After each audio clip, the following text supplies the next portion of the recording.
दोस्तों नमस्कार। अब हम पाठ्य पुस्तक के बारे में देखेंगे। पाठ्यचर्या के बाद,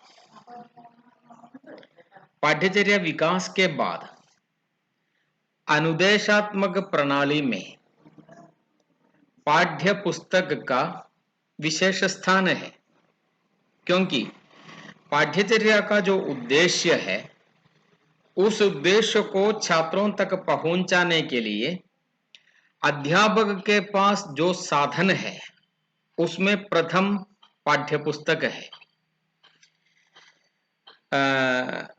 जो ज्ञान छात्र को मिलना चाहिए उस ज्ञान को पाठ्य पुस्तकों द्वारा अध्यापक छात्रों तक पहुंचाते हैं। अर्थात पाठ्यचर्या के अनुसार विषय का संगठित जो ज्ञान है वो ज्ञान पाठ्य पुस्तकों द्वारा मिलता है। अतः पाठ्य पुस्तक छात्र के लिए स्वाध्याय का साधन भी है।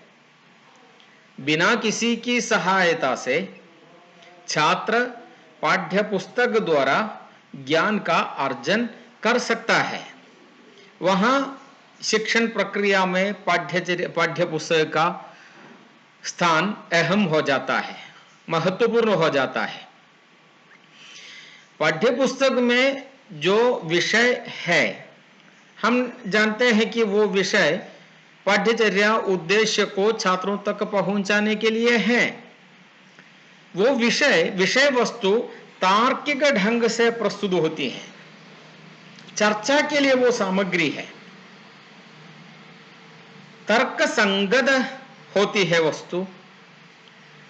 और जिससे क्या होता है, चर्चा के लिए जब सामग्री बनती है विषय वस्तु, तो विषय वस्तु धीरे धीरे सरल बन जाती है और समझने में सुगमता भी हो जाती है। अब हम पाठ्यचर्या में अपेक्षित कुछ गुणों के बारे में देखेंगे। पाठ्यचर्या के विशिष्टतः दो प्रकार के गुण हैं। वे हैं दो प्रकार के गुण हैं, बाह्य गुण और आंतरिक गुण। पाठ्य पुस्तक के दो प्रकार के गुण हैं, बाह्य गुण और आंतरिक गुण। बाह्य गुण क्या है? हम जानते हैं, देखते ही उसमें एक आकर्षणीयता हो, उसे देखकर वैसे पाठ्य पुस्तक का नाम देखकर छात्र के अंदर आकर्षणीयता, रुचि पैदा हो जाती है कभी कभी। और पाठ्य पुस्तक में दिखाए गए उपयोगी चित्र, छपने की रीति, मुद्रण सुडौल सुंदर ढंग से छाप हो तो पाठ्य पुस्तक अपने पास रखने के लिए तत्परता हो जाती है छात्र को। पाठ्य पुस्तक का आवरण, कवर पेज, पाठ्य पुस्तक की कागजें, पाठ्य पुस्तक की जिल्द, बाइंडिंग, और पाठ्य पुस्तक का मूल्य कम मूल्य का हो लेकिन गुण अनेक हो। और दूसरा है आंतरिक गुण। और तो बाह्य गुण में क्या क्या होते हैं? नाम आकर्षक हो, उपयोगी चित्र हो, मुद्रण में आकर्षणीयता हो, उसका कवर पेज, आवरण सुंदर हो, कागज अच्छी कागज हो, और बाइंडिंग, जिल्द अच्छा हो, और मूल्य, प्राइस कम हो। और आंतरिक गुण में एक है पाठ्य पुस्तक की उपयुक्तता। छात्र के ज्ञान का जो विकास होता है उस विकास में सहायता मिलनी चाहिए। पाठ्यचर्या उद्देश्य का जो विकास है उस विकास के अनुरूप पाठ्य पुस्तक हो, और पाठ्य पुस्तक में क्रम होना चाहिए। क्रम हम जानते हैं, सरल से जटिल की ओर। आसान से कठिन की ओर, स्थूल से सूक्ष्म की ओर।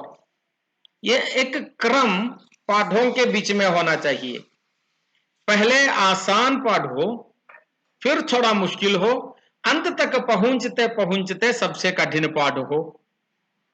और इतना ही नहीं, पाठ्य पुस्तिका में पाठों पर अंदर अभ्यास की प्रक्रिया भी होनी चाहिए। पढ़े हुए ज्ञान का, अर्जित ज्ञान का अभ्यास करने के लिए मौका मिलनी चाहिए, जिसे हम रीइंफोर्समेंट कहते हैं। और पाठ्य पुस्तक सार्थकता और रोचकता युक्त होनी चाहिए। क्यों?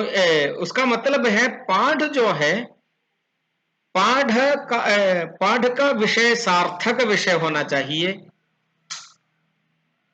जैसे पाठ छात्र के जीवन से संबंधित हो, छात्र के जीवन के अनुभवों से संबंधित हो, जीवन गंधी हो, ताकि छात्र को रुचि हो।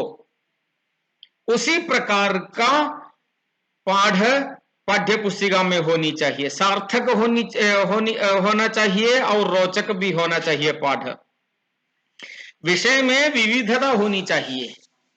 समझो एक पाठ्य पुस्तिका, हर एक पाठ कविता हो, या हर एक पाठ कहानी हो, या हर पाठ उपन्यास का अंश हो, या हर पाठ निबंध तथा लेख हो, तो उसमें कोई विविधता नहीं होती। पाठ्य पुस्तिका में विविधता होनी चाहिए।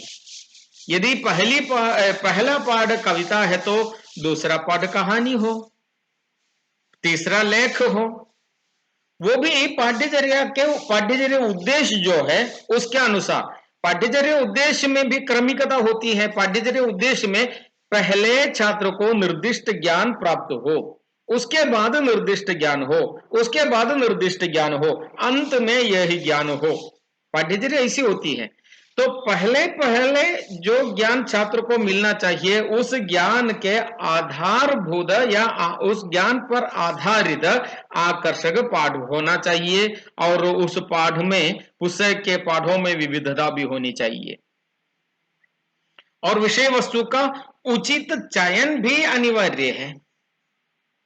तो पहले कहा, उद्देश्य के अनुसार विषय वस्तु का चयन हो। कुछ वस्तु विषय ऐसे होते हैं कि कुछ पाठ्यचर्या उद्देश्य ऐसे होते हैं कि कविता द्वारा यदि उस पाठ्यचर्या उद्देश्य का आविष्कार हो तो थोड़ा आकर्षक हो जाता है। लेख द्वारा उस उद्देश्य का आविष्कार करने के लिए कोशिश करे तो वो सक्षम नहीं होगा। कुछ पाठ्यचर्या उद्देश्य लेखों में प्रतिबिंबित होती है, कहानी से भी, कविता से भी अच्छी तरह। तो निर्दिष्ट उद्देश्य के लिए कौन सी प्रोक्ति पाठ प्रोक्तियों में होता है।